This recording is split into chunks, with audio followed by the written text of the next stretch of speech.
at the commentator desk, take it away. Thanks, Josh. You turned this thing up on me when you were done with it. I went on autopilot mode there.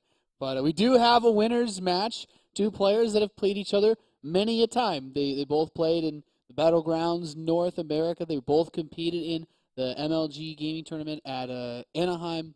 Yep. So I'm excited to see how this goes, mostly because they're also two players that are can be very cheesy, very metagamey in this matchup especially. They have their own styles. As we just saw with Hero, he's a player who's not really interested in building a big army and just attacking you with it. He wants to be moving around the map in lots of different places. He wants to be using his zealots as run-bys. He wants to distract you, Warp Prism, Storm, basically anything that's going to be, relatively small supply, Hero is interested in. Yeah. Scarlett really wants to make Swarm House. Yeah. That's what she told me. Well, Scarlett won't play Hero unless she's playing loses this series. Yeah. Wow. Well. Okay. Well. It's a ZvZ. I have nothing. Why did you let me keep going? I thought it was funny. So for Zerg versus Zerg, the map vetoes. I think we're cutting this down to a lot of. I was gonna say a lot of two-player maps, but then Overgrowth gets vetoed by viOlet. I'm so disappointed in you, mate. It's okay. I trusted you, man. What's your favorite thing about ZvZ? Storm, Warp Prisms. Warp Prism, Colossus Harass? Yeah. That's what you're all about, huh? Picking your opponent apart. These maps are not, I'd say, the most standard picks for Nimbus, ZvZ. Sage on Deadwing. So, Nimbus and Deadwing are, how can you not macro on those maps? Although Nimbus does allow for some kind of strange metagame because there's 4 spawns, it's hard to scout. Yeah, it's hard to scout, and there's a base inside of a base, but at the same time, it's so good to go hatch first that maybe you don't actually want to go hatch first because of the threat of some one base all-ins, things like that. I think a lot of the recent games that I've seen as we get the lobby set up here have had, if a player, one guy does try to, as you said, go for that hatch first, or they play overly defensive against a hatch-firsting player because lots of people do like to get aggressive on Nimbus. I think Deadwing, since there's only 3 possible spawn locations, once you spawn, you know that your opponent can only be in one of the 2, so it's kind of easy to scout. But I do find it surprising that maps like Overgrowth are removed. Generally, people seem to not dislike it too much, but Scarlett is, I don't know, she has a lot of success on that map in this matchup. Yeah, there might be some things at play here, such as one player, they know that their opponent prefers a certain map, or maybe Scarlett or viOlet, the 2 players that we're about to commentate in this next series, and the winner of this will advance, and the loser goes on to play Hero later in the day, and Hero isn't playing in this current series. Maybe one of the 2 players that are actually playing right now have special strategies, or, Scarlett might be looking at this map pool thinking, I'm going to do something on Deadwing, and so I'm not going to veto Deadwing.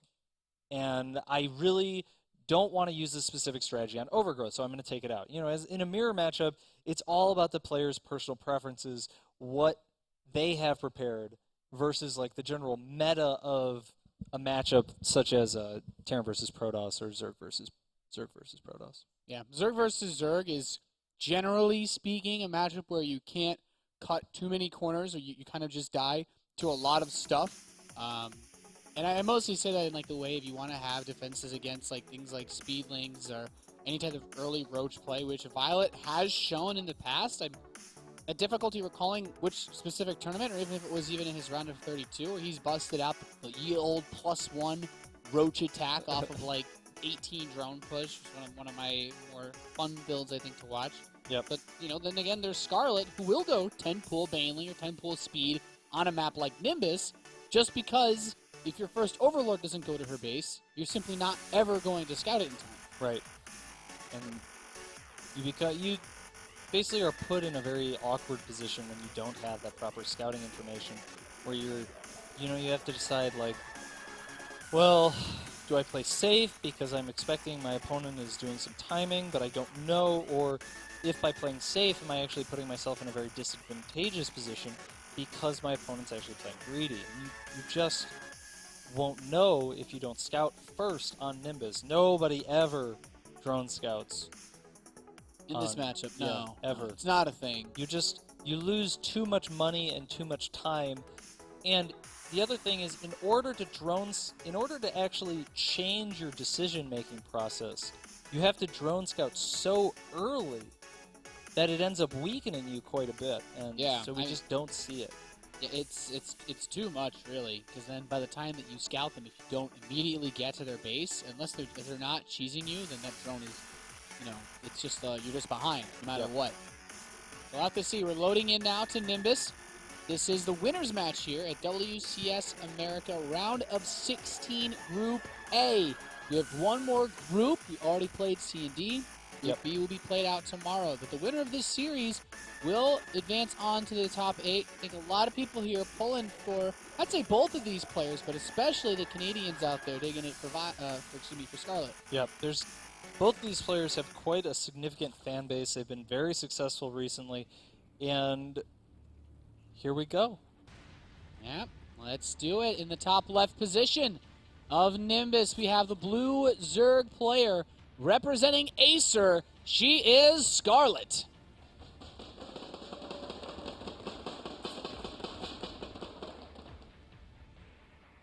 And in the bottom left-hand corner, coming from Korea, he is viOlet. Right, so no pool yet. Both players built overlords at the start, which Whoa, is I think that seems kind of unnecessary. If this was somebody like we had like Lucira versus Lennox, maybe Lennox pretty cheesy these days. I'd be like, okay, so you're probably gonna build an overlord at 9 supply, but Scarlett loves her 10 pools, she loves her 9 pools. Yep. And on a map where it's very difficult to scout, it just makes them that much more effective. And I would say viOlet to the same extent can also be similarly aggressive. Yeah, and I think this, it's fortunate for Scarlett that she did not go for that early pool. viOlet's Overlord, of course, is going to scout her base quite early, and, well, both hatch first here, so both players are going to be on even footing, except that viOlet's going to have a little bit of an information advantage. His Overlord's going to get, well, it's not going to be much, actually, because of where the natural is. Scarlett's, even though that's her second Overlord, it's going to see the hatchery in the natural. As soon as she sees that hatchery, she's going to know what she's dealing with. And she'll know that viOlet opened up with hatch first. Right. And with the timing of the spawning pool, I think it should be possible, but maybe for viOlet to deny information about whether or not he took a gas after he started his hatchery. But viOlet gets the full read on Scarlett, which is nice because he knows hatch first with no gas means he can either try to be greedy and take a quick third, or he can try to open up with speedlings and put on a lot of pressure, which is difficult, but the map control that they give can also make it easier to take a third base anyway sometimes. Yep. And we do see the Scarlett's not going to send her Overlord into viOlet's main. She's actually just going to position it somewhere near the natural, perhaps to scout back in later. And now she's actually taking a gas, but viOlet is still going on pure gasless style, so he's going to be able to get an extremely powerful economy. The first gas being taken this game will be by Scarlett now, and it's just a single extractor. It's a bit earlier than any normal timing that you would go to get like to maybe go for an early lair into roaches. So I am wondering where exactly she wants to go with this. Can't do too much with a late single gas. Yeah, let's see what's going on here. And it looks viOlet's using his money to go up to 4 queens immediately, and he still has not taken a gas geyser, which usually means that he'll be skipping speedlings altogether. Because it's kind of the thing, since speed takes about 2 minutes to finish, if you start speed at 6 minutes or whatever, you're not really going to have any effective units until almost 2 minutes after you start speed, which would be more like 8 minutes. Whereas with a Roach Warren, it's about a minute to build the Roach Warren, and as soon as the Roach Warren finishes, you have units you can actually do something with. So often, a gasless opening like this, basically what you do is drone very heavily, stay gasless for a long time, and then when you decide you're going to take gas, you're going to take a bunch of gases at once, get that roach horde, and that allows you to very quickly get into units that actually make something happen on the map.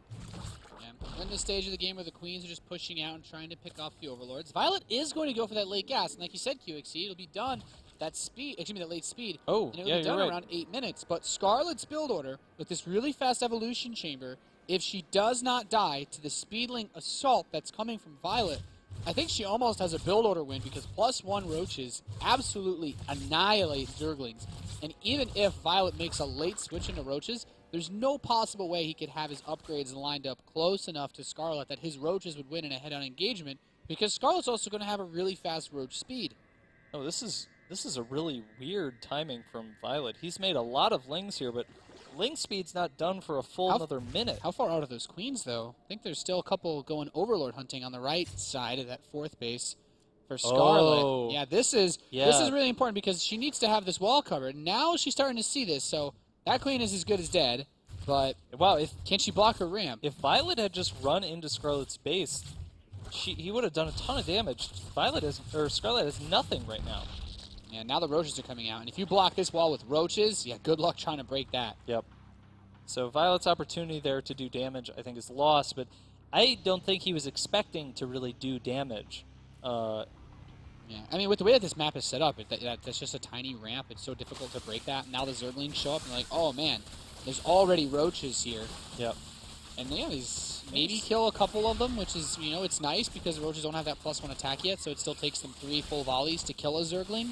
Yeah. But, okay, this is, didn't see the evolution chamber, right? Yeah, I guess at this point it doesn't matter. He saw more roaches coming out, and that means that Scarlett's not droning the 3rd actively, so Violet should be aware that there's a potential for an attack coming.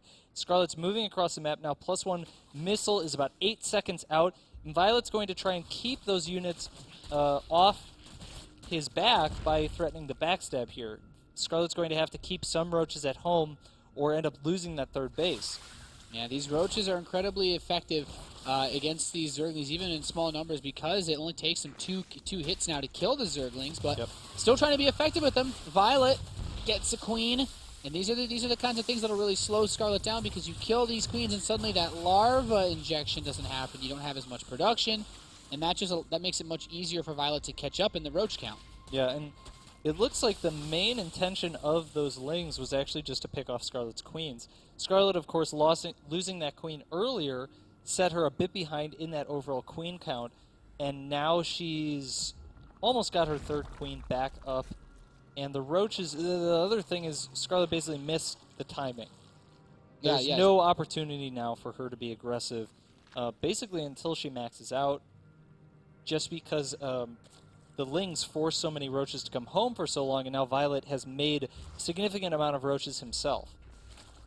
Yeah, it's a really, as you mentioned, it's really important that Violet was able to buy himself some time because that's the kind of attack that now that Violet's +1 is finished, now that his roach speed is finished, he can dance with this now. And his force, he has more roaches active on the map right now. He doesn't have the defensive position where he can instantly reinforce like Scarlett does. Right. But still, it's not a bad posture to have where Scarlett was the one that basically said, I wanted to kill you much earlier than this. Yep. What Violet's going to do now is try and threaten this attack on the left side and then run these roaches into Scarlett's main. She's going to have to pull some roaches back to defend this, but as long as Scarlett splits her army correctly, she shouldn't really take a tremendous amount of damage from this, and she should get efficient trades on both ends. Yeah, I mean, the roaches are going to trade out in this mineral line. She killed, looks like 2 drones, but aside from that, nothing really crazy going on here. And for Violet, that's bad news, because Scarlett has now a pretty nice amount of supply.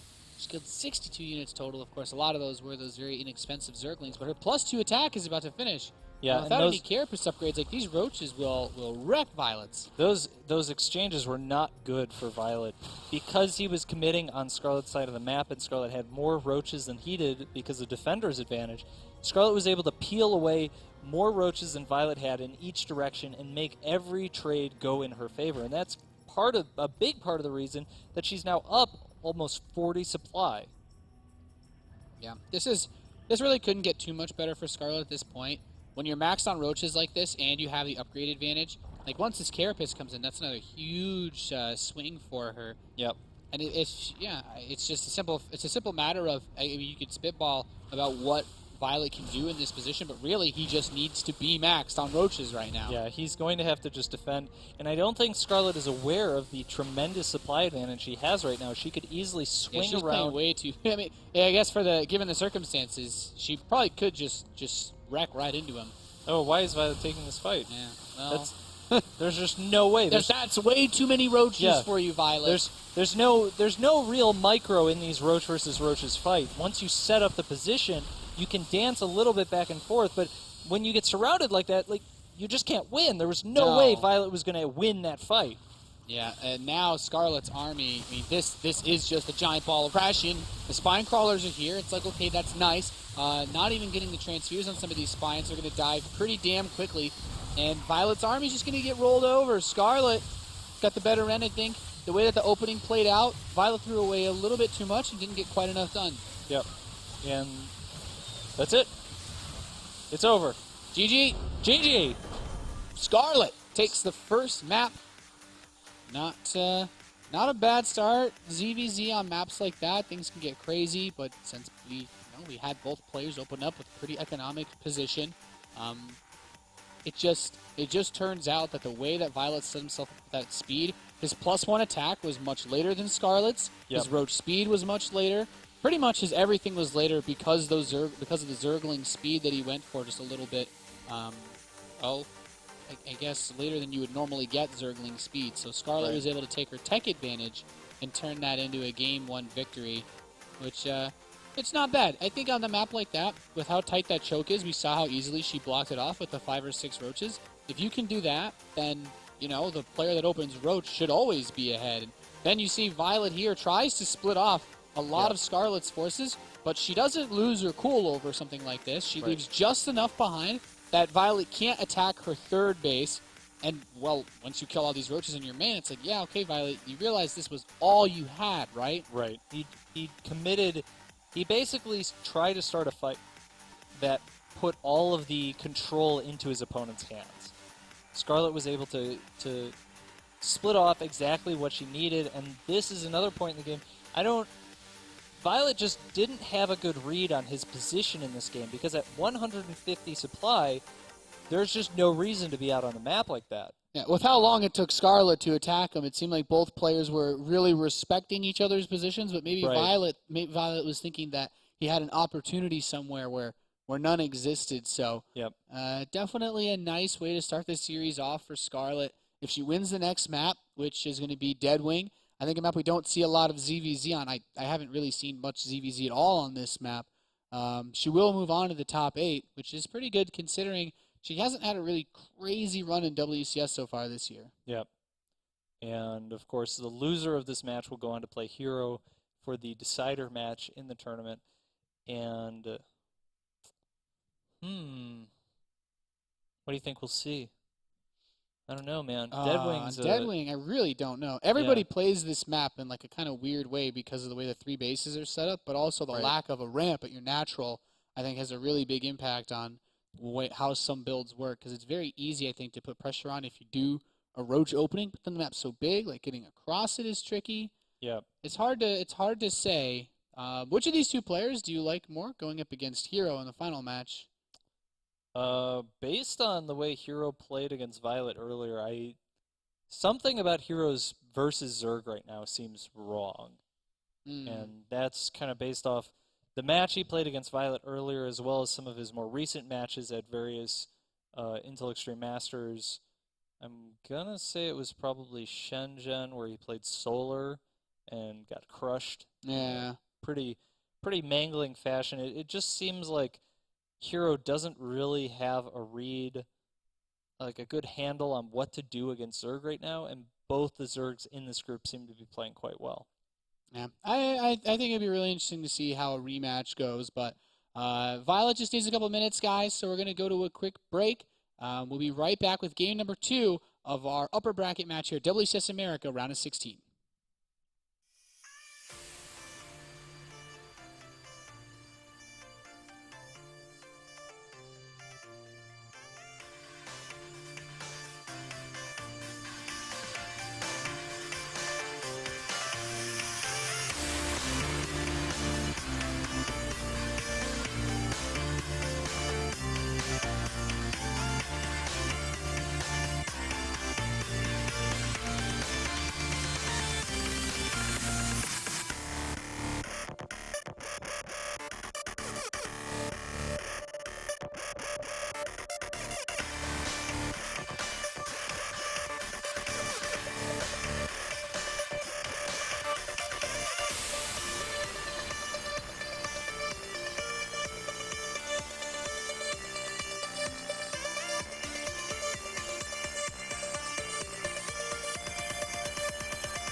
Welcome back, ladies and gentlemen, to the World Championship Series America. We are ready to jump now into game number 2 between viOlet and Scarlett.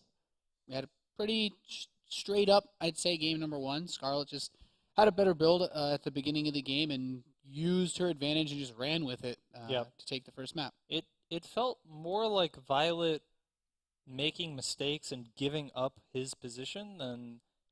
I'm not saying Scarlett didn't play well, but it was more like viOlet threw away the Lings, then viOlet threw away the Roaches, and then viOlet started a fight that he couldn't possibly win, and then Scarlett won. Yeah, So pretty that much.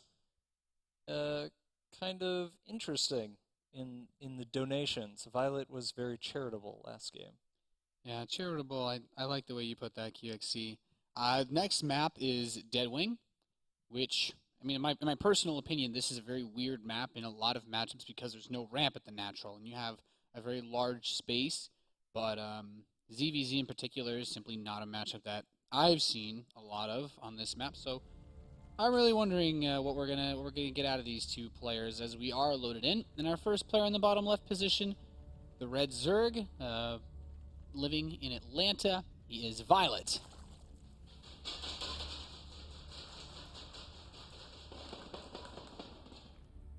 And in the top right-hand corner, coming from Canada, one of the last foreigners left in WCS America. Give it up for Scarlett!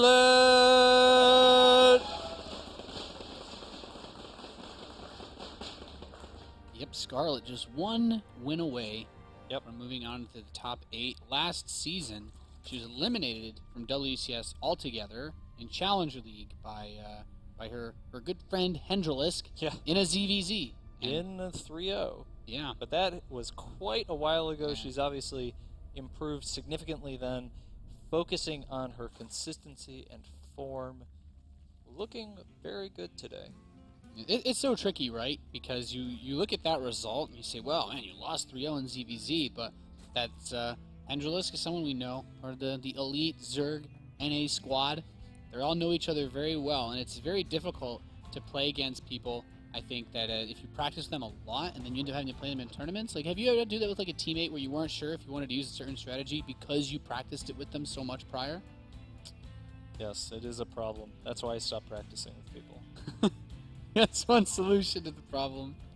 Both players will go hatch first. I think on a map this big, since there's only you can't spawn horizontal. Right. So that means Scarlett knows that viOlet is in one of those two bases, and viOlet knows that Scarlett's in one of the two bases on the other, the north end of the map. So it's very difficult, I think, to get away with anything too cheeky, to say the least. And the spawns right now are favoring viOlet, I think. He's going for that very early gas. You can see he's basically when viOlet's pool finishes, he will start gas immediately. That's going to be one of the earliest gas timings that you can have off of a hatch first, and that means that he's going to have some opportunities to do some aggression. You can see he's up about 50 gas against Scarlett, and that the big opportunities there are for the slightly earlier speed and also for the earlier baneling nest should he choose to add one. Yeah. I was kind of wondering to myself why viOlet would send an Overlord to the bottom right position on the map, and then I realized that if Scarlett is in the top spawn, either his second Overlord would see Scarlett's first Overlord, or his first Overlord would see the one that Scarlett was sending to the bottom right because she didn't know which spawn he was in. So he knows where she spawns, although I guess... Yeah, but I still think it's a little weird. Yeah, that is strange. I don't know why viOlet sent his first Overlord horizontally. Anyway, just things that draw my attention. Yeah. But Zergling speed has started up. Like you said, it's a little bit earlier for viOlet. Not crazy earlier, but still... It's about 20 seconds. Still a little bit. 20 seconds you can play is with. a long time in StarCraft, though. And actually, I think these Lings will get into the base. If the Lings can see the fact that viOlet is still making, or still getting... Wait, where do the Lings go? Why didn't they go in? Sending them home. Why aren't they going into viOlet's base? She doesn't know about the baneling nest now. She doesn't want to sack them just Nate, yet. tell her about the baneling nest. I'm not sure that's fair. She's trying to pull away her drones. viOlet's trying to get an early pickup here. He gets a little bit. That's actually not Yeah. bad at all. That's a really nice Got grab. 2 drones there. He doesn't have any information about Scarlett's transition, but this position is going to favor... Wait. No, I don't understand. He's making a Baneling Nest and a Spine Crawler. And 10 Zerglings. Why is he making the Spine Crawler? This is a little... He's just going to make defensive banelings now? No, but he's mining too much He gas. doesn't have to a make- lair. Okay, now he starts the lair. Scarlet's lair is still ahead. Scarlet starts a baneling nest now. It was like Violet predicted that Scarlet would be doing some kind of timing against him. And Maybe so, he was worried about a counter of some kind. Yeah, so he built that early Spine Crawler along with that early Baneling Nest, but it really is just going to set him behind because Scarlet's lair is going to finish pretty, well, about 30 seconds ahead. Violet does get some information here. Lings get into the main, and no more drones are killed, but now Violet's in a little bit of an awkward spot. Look at these cheeky buggers here. Oh, the 2 Banelings. I didn't even notice these Let's bad watch boys. those. Can we zoom in? Done it. Done it. He's moving Done it. in. Done it. Oh, Done Scarlet, it. you Done it. don't. Done it. Oh, boom! That's pretty awesome for Violet. I enjoyed that. Yeah, that was fun to watch. It was a treat, KXC. Those don't happen Not for much. Scarlet though. Well, It was a bad kind of treat. somebody has to enjoy the game. Well, either way, both players are starting up Spires, and the Scarlet has a couple extra pennies worth of gas. So in this situation, we've reached the weird scenario where losing 10 drones is not as bad as it otherwise would be, because it's going to be more about gas income from Mutalisk play. It is going to delay her ability to take her third, though, which eventually will transition into much lower gas income. You can see Violet's already taking his third, whereas Scarlet really just doesn't have the money to do so because she had to replace so many drones. Her third will be a little bit later, and her supply overall is just a little bit lower as well.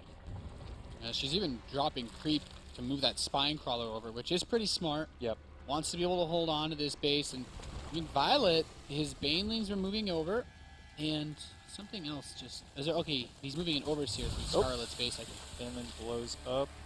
And I don't think there's really any opportunities here for Violet with that Spine Crawler down. You know, he's just not really committing enough. I think he was trying to catch Scarlet maybe off guard, but Scarlet made some defensive Baneling. She's all set to defend this. And now it's going to be all about the Mutalisk. You can see Scarlet's already started her Mutalisk. 6 on the way and +1 carapace. For some reason, though, Violet is waiting a little bit longer here. So he's only making 1 Mutalisk. And there's 6 more. So probably didn't have the larva for a moment. Yeah. Baneling dies. Baneling. Not bad. Big problem for Scarlet right now is she doesn't know the mutas are coming, whereas Violet's gotten a full scout on Scarlet's base, so he knows exactly what he's dealing with. Yeah, Scarlet's mutas are coming in here helping to pick off the Banelings, which is nice.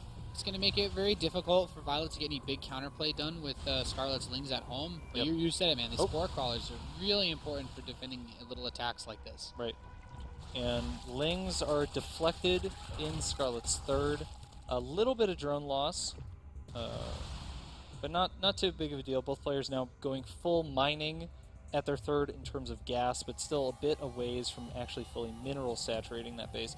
The gas is going to be the most important part for winning this air dominance battle, getting enough mutas to actually take control of the skies, but the minerals are what allow the player to transition. You can't go into roaches really unless you... Oh, Violet. Wow. Looks like a little bit of a... She's getting some drive-by action on these Mutalisks. Scarlet getting a little bit of a corner snipe there as Violet turns his Mutalisk in a slightly lazy fashion there. And as you said, the drive-by, the flyby, The flyby. the muta-by. And now both players, let's see. Has Scarlet invested as much in his static defense as Violet? Like, does she have any Spore Crawlers? No, back in her she base? doesn't have a single Spore Crawler.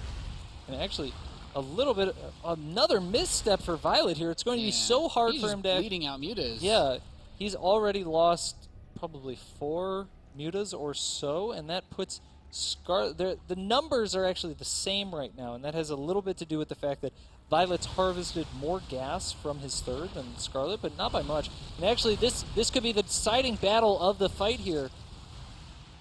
Yeah, these Zerglings, it's possible that some of the glaive worms can bounce onto them. Yep, Which it's is always... why you want to park them under.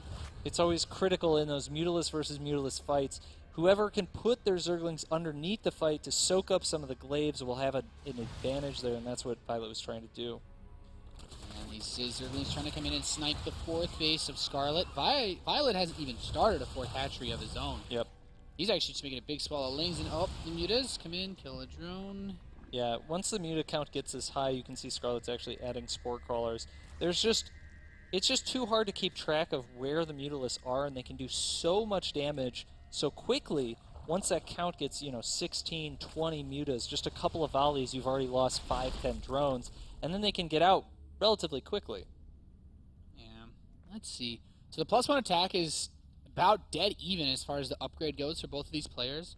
viOlet is now got that 4th base on the way, but I feel in a situation like this, even more mutas. Like viOlet's just been losing tons of Mutalisks this game for seemingly no real reason. Big Banling detonations, and Scarlett's going to be able to defend that 3rd from, basically nothing at all. Mutas are in the main now, but as long as Scarlett can get on top of those mutas, she can clear them out, but there's not enough ground for Scarlett right now. The Lings are getting a lot of damage done. Yeah, this is really tricky. These Lings actually for viOlet are making things very uncomfortable for Scarlett in her base. But that Mutalisk count, I imagine it's got to be way ahead for Scarlett now. Well, I'll tell you. 26 for Scarlett, 11 for viOlet.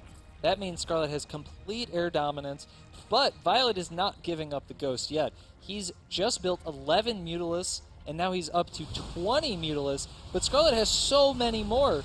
It doesn't matter. And his Overlords will be forfeit too. viOlet, if it weren't for the fact that he's lost so much supply, he could almost get blocked. But if that Spore Crawler isn't able to plant itself down, there's no way that viOlet can lock down this 4th base. There's no way he can take this base. It's as good as dead. He has no creep spread there, so it's very awkward to move Spore Crawlers. The Queens can't get there, and now he's at such a disadvantage in terms of the Mutalisk count. Scarlett can basically just roll around and kill everything she wants with the Mutalisk. With that 4th base gas, viOlet is never going to be able to catch up. If he wants to stay in this game, he needs more static defense, but Scarlett's moving in. Yeah, and with these Zergling support, it just makes things worse and worse. Infestation Pit is on the way for viOlet. He's realized, no way I'm winning this Muta War. Need some Infestors.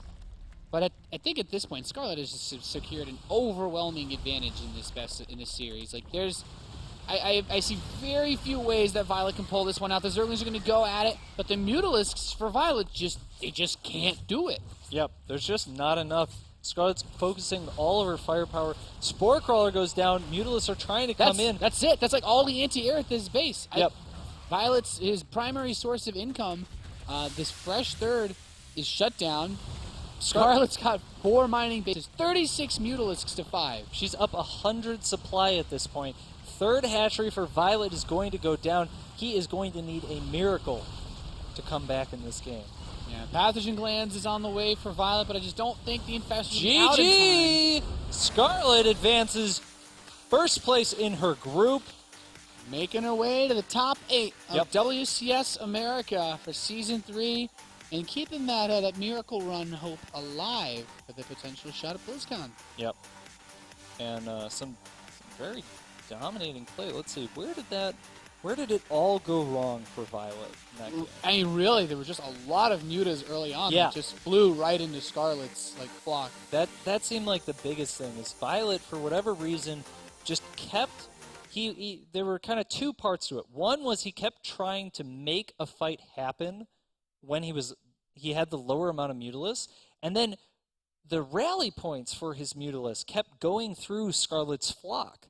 Yeah. And so he was trying to be aggressive. He was trying to make plays happen. Yeah, right here. These mutas turn a couple of corners, and you can see Scarlett uses all these opportunities to just grab one here and there.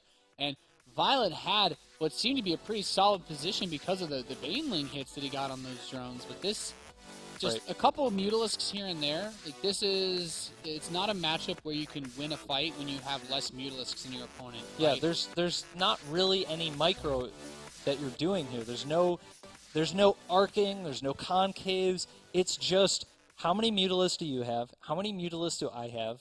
What are the upgrades? And what do we have to soak the bounce? And then they just fight.